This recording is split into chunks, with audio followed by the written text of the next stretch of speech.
Assalomu alaykum.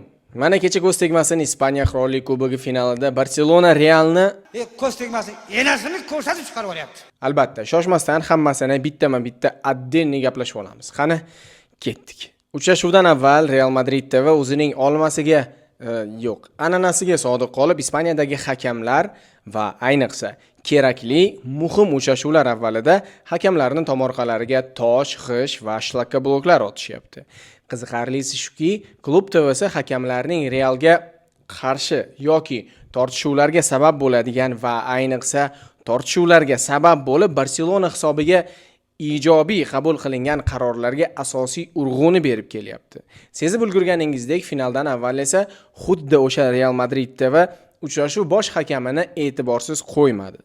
Xabaringiz bor, har bir futbol matchi avvalida jurnalistlar bilan uchrashuv press konferensiya o'tkaziladi. Bu safar Qirollik Kubogi finaliga bag'ishlangan press konferensiyada nafaqat ikki jamoa murabbiylari va futbolchilar, balki referilar ham chorlangan. Ricardo de Burgos Bengoechea finalning bosh hakami jurnalistlarning ko'plab savollaridan biriga javob bera turib ko'ziga yosh oldi.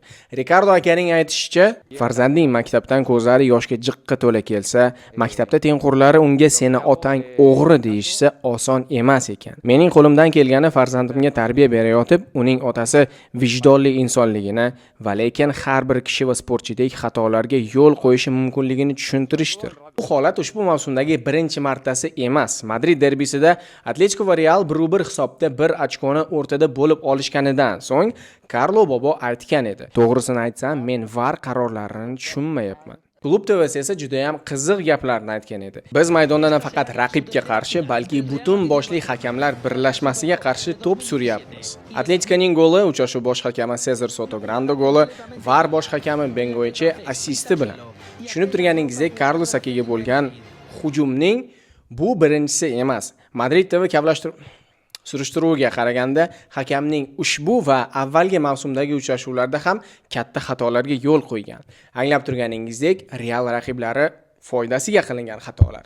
Carlos Sakia VAR bosh hakami bo'lgan Real Espanyol uchrashuvida Fran Garcia'ni raqib jarima maydonchasida yiqitishgani uchun hech qanday Penalti a favor del Real Madrid bermagani yoki Ispaniya grandlarini dodini beradigan Getafe Madrid uchrashuvida Vinini jarima maydonchasida yiqitishganda penalti bermagani, uchrashuvning oxirgi daqiqalarida Ibrohimjonni yiqitishganda ham penalti yo'qligi, xullas tushunib turibsizki, bu ishlar kecha boshlangani yo'q. Shaxsiy fikrimga ko'ra, agarda maydonda umri qisqa, uchrashuvdan keyin hakamlarning uylarigacha borib tahdidlar, farzandlarining maktablarda kamsitilishi va hokazolar oxir-oqibat bir narsaga, psixologik bosimga olib keladi. Albatta, bu holatda arbitrlar xohlaysizmi yoki yo'qmi, bosim o'tkazilayotgan klub futbolchilariga jiddiy bo'lsa-da, o'zi xohlamagan holda yon bosadi.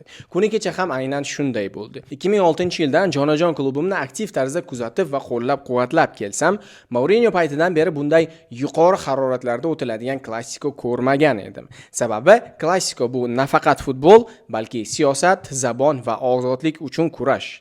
Kechagi klassikoda esa meni shaxsan kutgan narsam kamida 10 ta yoki 15 ta sariq kartochka va lekin kartochkaning birinchisi Madridlik klub ustoziga ko'rsatildi. Ana endi yana bir narsa, referilar press konferensiyasidan so'ng futbol olamida atom bombasi portladi. Dastlab Don Carlo va yosh iste'dodli xonanda to'ylarga chiqsam bo'lar ekan. Don Carlo va Modric ishtirokidagi jurnalistlar bilan uchrashuv, so'ngra final avvalidan ikki klub prezidentlari o'rtasidagi kechki ovqat va undan so'ng Real jamoasining kechki ochiq mashg'ulotlari birin-ketin atmen qilindi.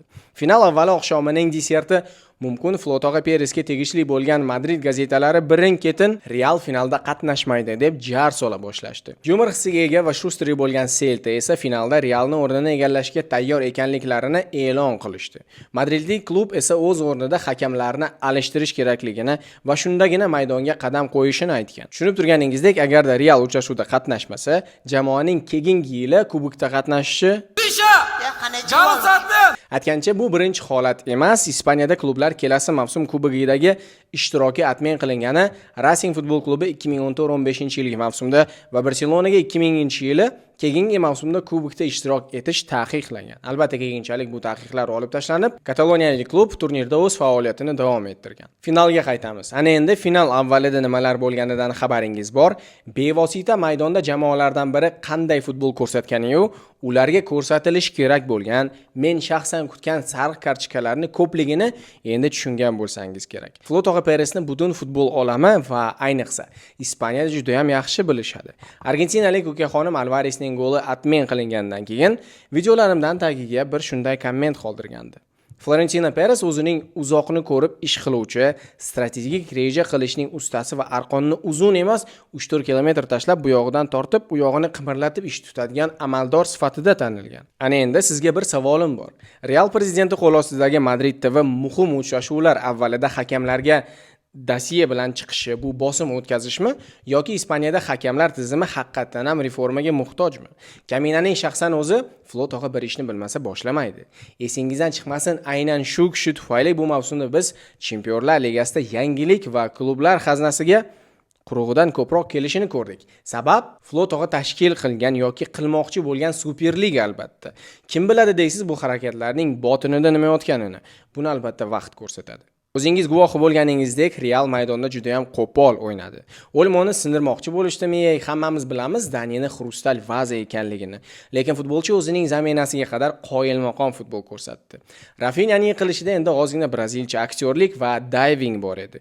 Buni ko'pchilik mikroskopsiz ham ko'rdi. Endi agar Raul Rafaga tegib ketgan bo'lsa ham bunday kichik epizodlarda penalti berilmaydi. Bu endi tushunarli holat. Lekin mening tushunmaganim Rudiger Ferranni ushlab turib, top Madrid futbolchisidan 2 kilometr uzoqda joylashganda Ferranni oyog'iga, qaytaraman, topga emas, futbolchini oyog'iga tepganini negadir uchrashuv bosh hakami ko'zlarining yonidan o'tkazib yubordi. Endi gap so'z yo'q. Klassiko hayajonlar Solijon Sharif bilan kosmosga uchaman deb turibdi, lekin 2-2 hisobida Real futbolchilarini eplab bo'lmay qoldi. Tushunarli, endi turnirning oxirgi o'yini ligada -6, Chempionlar Ligasi keyingi mavsumga qoldirildi. Kubokda esa bu oxirgi o'yin, ammo lekin biroq ikki jamoa ham hayot-mamot jangi uchun maydonga tushgandi. Germaniyalik mutaxassis Hansi Flick o'zining 7 ta finalidan 7 tasida g'alabani qo'lga kiritgan bo'lsa, Karlo Tog'a uchun mumkin Realda mavsum o'z nihoyasiga yetdi. Ommaviy axborot vositalaridagi xabarlarga ko'ra, Karlo Bobo bu yerga Pentakampeones bosh murabbiy bo'larmish. Qirollik klubiga esa Zayniddin Tog'a, Klopp va Xabi Alonsolarni unashtirishyapti. Siz Madrid bosh murabbiy o'rnida kimni ko'rishni xohlagan bo'lardingiz? Fikrlarni albatta kommentariyalarda yozib qoldiring. Yana maydonga qaytamiz. Agarda birinchi taymni to'laligicha Barselona hisobiga yozib qo'ysak, ikkinchi taymni Madrid haqli ravishda o'z hisobiga yozib qo'yadi. Zaxiradan maydonga tushgan Chiripashka Ninja butsilaring yirtilgurch Shtrafnoydan o'zining goli bilan meni Nastrenamni yo'q qilib o'z jamoasini o'yinga qaytardi. To'g'risini aytsam, uchrashuv avvalida 50-50 o'yin kutgandim. Sababi ikkala jamoa ham g'alabaga loyiq o'yin ko'rsatishdi. Lekin Barselona raqibdan ustun keldi. Agar Rafinyaning omadi kelganida hisob 3-2 emas, naqd 6-2 bo'lishi mumkin edi. Pedri esa ko'z tegmasin, mana necha uchrashuvdan beri faqatgina yuqori baholarni olib kelyapti. Aminmanki, kelajakda Pedro González López oltin to'p sohibi bo'ladi. Madrid safiga keladigan bo'lsak, turkiyalik ardagular nafaqat jamoadoshlari va klub prezidenti Flotoqa Peresga, balki Don Carlo va uning o'rniga keladigan murabbiyga ham qaranglar, men katta va nufuzli uchrashuvlarga tayyorman deb jar solgandek futbol ko'rsatdi. Pressingda, hujum va himoya fazalarida ham aktiv qatnashib turdi. Kataloniyalik klubga g'alabani olib kelgan, 120 daqiqa ichida maydonni u burchagidan bu burchagigacha zambarakni o'qidek borib kelib turgan Julkunda Modric tarafidan qilingan pasni to'p Ibrohimjonga yetib bormasidan qo'lga kiritib, o'z jamoasiga g'alabani olib keldi.